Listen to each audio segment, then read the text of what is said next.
Minsan, sa sobrang sakit na nararamdaman natin, iniisip natin, nasaan na ang Diyos? Pero kapatid, tandaan mo ito, mas dakila ang plano ng Diyos kaysa sa sakit na pinagdaraanan mo.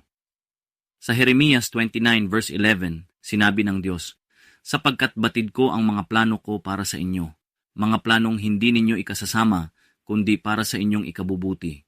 Bibigyan ko kayo ng pag-asa at magandang kinabukasan. Hindi man natin nauunawaan ang bawat luha o kabiguan, ang Diyos ay may layunin sa lahat ng bagay. Si Joseph ay ipinagbili ng kanyang mga kapatid, nakulong at nakalimutan. Pero sa huli, ginamit siya ng Diyos upang iligtas ang maraming buhay. Kung hindi niya naranasan ang sakit, hindi rin niya mararanasan ang tagumpay. Ang sakit ay bahagi ng proseso, pero hindi ito ang wakas. Ang sugat mo ngayon ay magiging patotoo bukas. Ang luha mo ngayon ay magiging kagalakan. Ang pagsubok mo ngayon ay magiging tagumpay.